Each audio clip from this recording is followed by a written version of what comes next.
Sumabog ang balita ngayong araw matapos kumalat ang ulat na isinugod umano si Pangulong Ferdinand Bongbong Marcos Jr. sa ospital kasunod ng matinding tensyon sa loob mismo ng Malacanang. Ayon sa mga paunang impormasyon, nagkaroon ng malaking kaguluhan sa palasyo nang may pakalat na detalye tungkol sa umano'y nadiskubreng toneladang iligal na droga sa isang operasyon na konektado sa ilang tauhang pinaghinalaang may impluensya sa loob ng gobyerno. Hindi pa kumpirmado ang tunay na kondisyon ng Pangulo, ngunit patuloy ang paglalabas ng samut-saring haka-haka mula sa publiko. Habang umiinit ang usapin, agad namang nagpatupad ng mas mahigpit na seguridad sa palasyo. Naglabas ng pahayag ang ilang opisyal na nagsasabing kontrolado ang sitwasyon, subalit hindi nito napigilan ang pag-aalala ng marami. May mga testigong nagsabing nagkaroon ng seryosong sigawan at diskusyon sa isa sa mga opisina bago tuluyang sumiklab ang kaguluhan. Patuloy naman tumatanggi ang pamunuan na magbigay ng anumang detalye sa diumano'y nakumpiskang droga dahilan upang lalo pang lumakas ang mga spekulasyon. Samantala, tahimik pa rin ang Malacanang sa issue at hinihintay ng publiko ang anumang opisyal na update tungkol sa kalagayan ng Pangulo at sa totoong lawak ng nadiskubreng kontrabando. Habang walang malinaw na pahayag, patuloy namang umiikot ang mga katanungan kung sino ang nasa likod ng malaking operasyong ito at kung paano ito nakalusot sa loob ng matinding seguridad ng pamahalaan. Sa ngayon, nakatutok ang mata ng buong bansa sa susunod na hakbang administrasyon sa gitna ng nagbabadyang krisis.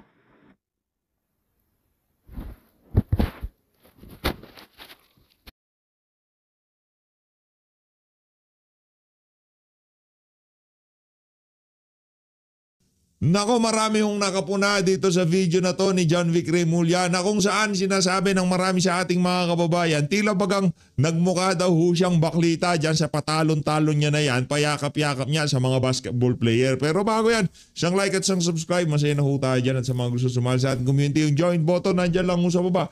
Ayun na nga mga kababayan, sa totoo lang gusto ko na hong i-chat etong si Sir Jack para tanungin kung ano ba ang kanyang mga punto de vista dito sa payakap-yakap na to nitong si John Vic Remulla. Di na ho para sa atin pa magsabi kung ano ang sa tingin natin ng baklita ba to o talagang tunay na lalaki itong si John Vic Remulla. Panoorin nyo na lang ho itong video. Panoorin nyo natin mga kababayan. Yan o. Grabe naman yan o.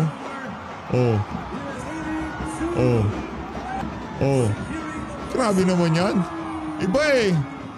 Kulang na lang halikan niya eh. Yan free kiss, free hug. Free hug kay bakla. Yan daming problema ng Pilipinas. Anak ng tawa nung pinagkakabalan nito si John Vic Remulla. Ayan, didiri na yung isa. Anak ng tawa. Kahit pawis na pawis ako, ramdam ko eh. Ramdam mo niya grabe naman higpit ng yakap ni John Vic. Talaga naman, grabe meron pang pakending-kending si John Vic eh. Huwag mong idikit mo, Rad. Dinidikit mo eh. Huwag mong idikit. Alaki siguro ng pusta ni John Vic dito, kaya tuwang-tuwa siya. Ay na nga mga kababayan, rekta na ho tayo dito sa interview ng SMNI dito kay Norberto Gonzales. Ito pinapakinggan din ho natin mga punto de vista na to. Sabay reakan na rin ho natin. Game! Bigyan natin ng pagkakataon ang mga nasa serbisyo na pagkakataon talagang gumawa ng kanilang sariling desisyon. Total, sabi ko nga kanina, nakikita naman nila kung ano talaga nangyayari. Meron silang pagkakataon, meron silang mga facilities, meron silang mga programa na talagang makikita nila kung ano ang nangyayari. Kaya kung yung mga nagtutulak na kumilos sa ating armed forces, I think kikilos siya pag tama ang panahon at tama ang sitwasyon. Napag-utos ni Pangulong Bongbong Marcos Jr. na taasan yung base pay ng mga military at uniform personnel bilang isang dating Defense Secretary. Ano naman po ang masasabi po ninyo sa timing nitong pagtataas po ng base pay ng mga military at uniform personnel, Sir Norberto, sa gitna nga po nito mga panawagan o mga protesta laban sa korupsyon sa ating bansa? Hindi ko alam eh. Kasi yung tama ka tungkol sa baka mali yung timing. Ang importante natin tignan dyan, saan kukunin yung pera? No? Kasi alam mo, hindi maganda ang takbo ng ating ekonomiya sa kasalukuyan. At ako naniniwala na ang armed forces, yung mga ating mga soldier, ay sasabaan loob nila kapag nasabi ng ating mga kababayan na kasama sila sa sisira ng ating ekonomiya. No? Hindi maganda yan. Sa ngayon kasi, tingnan natin kung saan kukunin yung pera. Pero sa tingin po ninyo, Sir Norberto, sapat na ho ba itong kompensasyon bilang isang dating secretary din ng defense, yung kompensasyon ng mga sundalo at mga pulis upang matugunan po ang kanilang mga pangangailangan? Alam mo, talaga naman laging kulang, no? Ang dapat tanggapin ng ating, hindi lang ang ating mga sundalo at ating mga kapulisan, no? Yung buong bureaucracy natin, kung titingnan natin, kaya medyo kulang pa ang kanilang tinatanggap para masolusyonan yung kanilang mga daily problems sa pagkain. Lalo na ngayon, dami nakakasakit. Kaya importante talaga kung sana ma-increase natin. Pero pagandahin muna natin ng konti ating ekonomiya. Naniniwala ako sa mga public servants natin na medyo kahit na nagtitiis na yan, pwede magtiis pa ng konti para kung makikita natin na ang gobyerno natin talaga nag-aayos ng ating ekonomiya. Opo. Sa tingin po ninyo, yung performance, yung moral ng AFP at pati na yung mga pulis natin ngayon ay naapektuhan din kahit papaano dahil dito sa mga issue po ng korupsyon na nangyayari po sa ating bansa. Lalo na yung mga kasangkot ay yung mga matataas pa na opisyal po ng ating bansa. Alam mo, sentimiento na ng bayan yan eh. Hindi lang yung mga kababayan natin na wala sa gobyerno. Pati, of course, yung mga nasa gobyerno, lalo na. Yung ating mga kapulisan, ating mga sundalo, lalo na. Kasi mas higit nilang nakikita kung ano nangyayari sa bayan eh. Meron silang facilities para makita ang totoo. At kung makikita mo talaga naman. Nakakawalan ng gana eh, di ba? Opo. Pero nung kayo pa naging Defense Secretary, Ginoong Norberto, meron ba talagang pagkakataon, at least man lang, yung ating mga uniform personnel na makapagpalabas ng kanilang mga saloobin? Kung meron man, lalo na't nakikita po nila ngayon, ang ating mga kababayan ay walang tigil po yung mga kilos protest ang ginagawa para lang po talaga mapanagot yung mga may sala sa issue po ng korupsyon. Hindi natin tigil yung usap-usapan nila sa kanila, sa sarili nila. No? I mean, yung within their usap-usap yan, no? Tinitingnan nila kung ano talaga ang nangyayari. At kung minsan, dahil sa utos ng mga nakakataas, pinipigilan ba na ipalabas yung mga damdamin nila? Well, bahagi ng kanilang disiplina yan. Pero yung pakiramdam nila sa nangyayari sa kaguluhan dito sa atin, paghihirap ng ating mga kababayan, karamihan sa mga sundalo natin at pulis may hirap din yung mga pamilya nila Kitang-kita nila kung ano nangyayari sa bayan natin ngayon. Opo. Yung makikita natin ngayon, yung mga retired generals at iba pang mga dating mga kasundaluhan ang maingay sa pagpapahayag ng kanilang mga saloobin laban po sa issue ng korupsyon sa ating bansa, Secretary. Oo nga kaya nagkakabigay sila ng pagtatalo. Kaya ako naman, nakikiusap sana ako doon sa mga retired. No, dahil nanggaling din naman sila doon sa loob. Ako din, nandiyan nung kapanahonan ko. Pero bigyan natin ng pagkakataon ang mga nasa serbisyo na pagkakataon na talagang gumawa ng kanilang sariling desisyon. Total, sabi ko nga kanina, nakikita naman nila kung ano talaga nangyayari. Meron silang pagkakataon, meron silang mga facilities, meron silang mga programa na talagang makikita nila kung ano ang nangyayari. Kaya kung yung mga nagtutulak na kumilos ang ating armed forces, I think kikilos yan pag tama ang panahon at tama ang sitwasyon. Opo. At hindi po ibig sabihin na hindi po sila nagsasalita. Ito mga kasundaluhan o takot sila dahil baka matulad sila nitong dati ding membro ng AFP o kasundaluhan, itong si Orly Gutesa, Secretary. Alam mo yung kaso naman ng ating Marines na yan, napag-initan kasi alam mo, seryoso yung mga sinasabi niya sana kung maayos yung ating pamahalaan. Dapat siya ang pinoprotektahan, di ba? Kasi naniniwala ako sa sinasabi niya eh. O dapat yan, tingnan natin mabuti, suriin natin. Baka makatulong sa ginagawa nating investigasyon sa mga pagnanakaw na nangyayari sa bayan natin. Opo. Pero hindi po ibig sabihin ito, Secretary, na kahit nakikita natin ang ginigipit at iniipit po yung mga kritiko ng administrasyon, ibig sabihin na titigil na sa pagsasalita. Ay, malamang pagdating ng tamang panahon, magsisipagsalitan lahat yan eh. Oo. Kaya ang mahalaga, tinitingnan nga natin mabuti yan, ang gumagawa ng investigasyon, ang gumagawa ng mga ahensya para mag-imbestiga, ay galing sa gobyerno. Yung mga nanggagaling sa gobyerno na nagkakaroon ng authority over this institutions na ginagawa ngayon, sila yung itinuturo na utak ng pagnanakaw eh. Paano yan? Opo.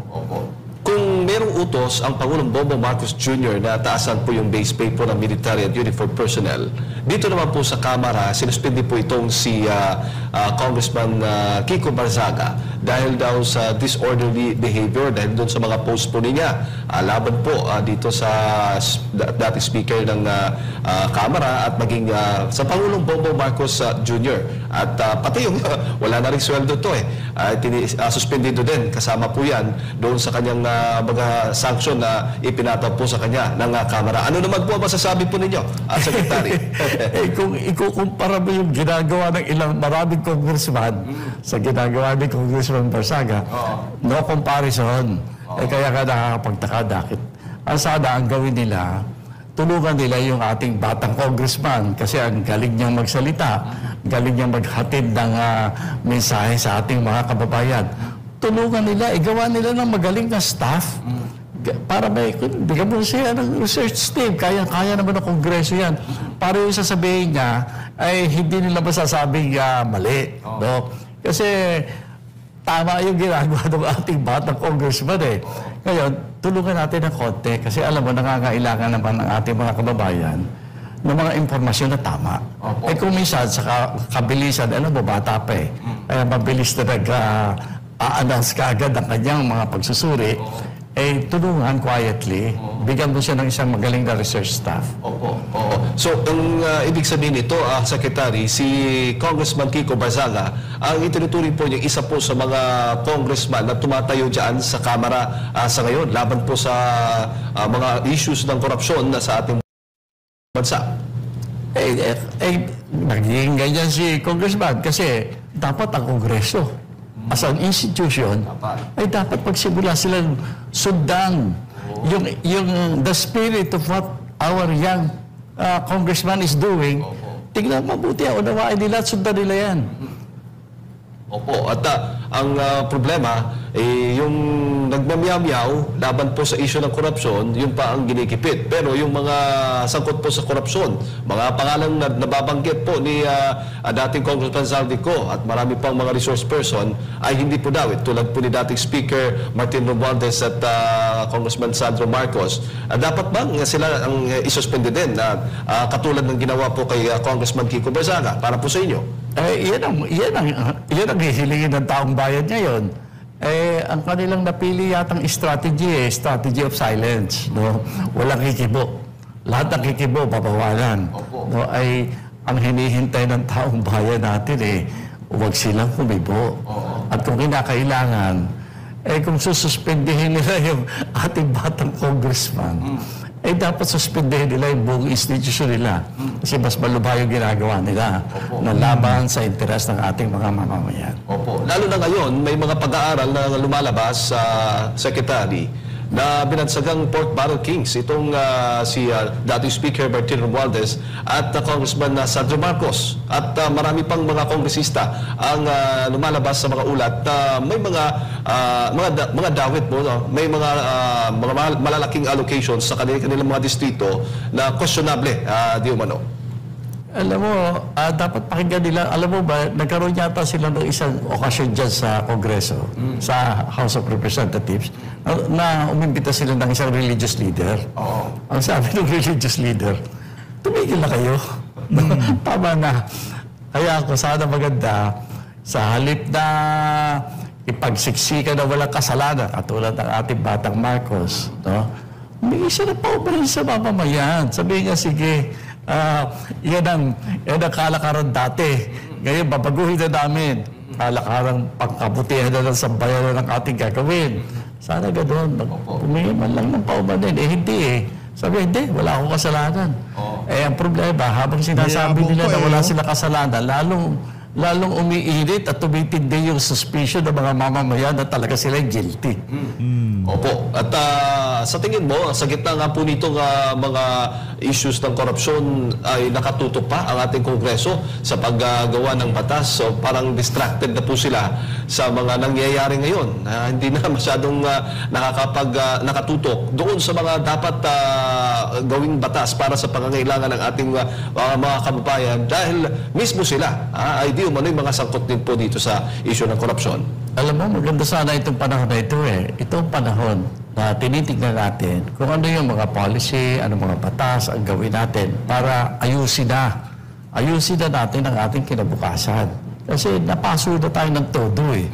Kita-kita mo naman yung simpatiya na ngayon ng mamamayan sa pagbabago. Ngayon, meron na tayong sentiment na ganyan. Dapat very active na ang pagbabagong buhay ng ating mga namumuno at simulan lang ang diskusyonin kung ano mga dapat natin gawin para panibagong buhay tayo dito sa Pilipinas. Opo, at bago ko lang ipasa kay Partner Admar, Secretary, may mga nananawagan niya na dapat i-abolish na dito ang Kongreso, Senado at ang House of Representatives dahil nga halos lahat ay dawit yung mano sa korupsyon. Ay masyadong popular ngayon yan. Kaya nga, dami nagsasabi nga, resign all eh. Di ba? Pero yan ay mga kuro-kuro pa lamang. May mga pamamaraan na pwede natin gawin yan na palitan, for example, natin ang Kongreso. May mga pamamaraan tama at maybe constitutional in character na pagkagawa natin para ayusin talaga natin yung lalong-lalo na, yung level ng pamunuan ng bansa natin. Dapat talaga ayusin eh. Ayun na nga mga kababayan, ngayon naman lumipat ho tayo dito kay Atty. Trixie Cruz Angeles. Game!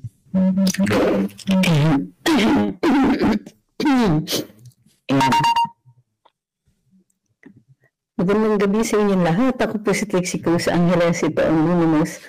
So, teka, may ilalagay ako sa likod na pero siguro later.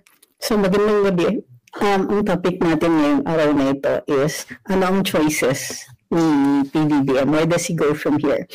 Lumabas ang results ng isang survey. The survey was from kalimutan ko ang pangalan. Ano ba yun?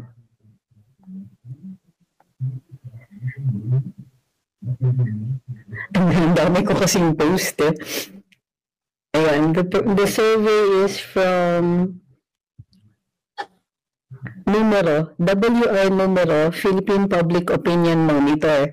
Ang clue is one of their affiliates, I think they're affiliated or associated with ABS-CBN. Now, bago kayo mag-freak out kasi ABS-CBN, sasabihin nyo naman sa akin, di credible, etc. We looked at the survey company and okay naman ang kanilang methodology. So, at any rate, whether you trust this survey company or not, the numbers are, the math is mathing. So, ano yung mga medyo, good reason for us to it's interesting for us is, number one, si VP Inday is still ranking at over 40% for performance assessment, and 21% lang si BBM. In fact, his numbers have been going steadily down, whereas si VP Inday, nagre-recover na siya. So in 2023 and up to 2024, her ratings were still clocking in at 70%. So 40% is the effect na yan dun sa tuloy-tuloy na pagbabakbak sa kanya. However, the same survey company also says na DDS, those who identify as pro Duterte, come in at also 40%-ish.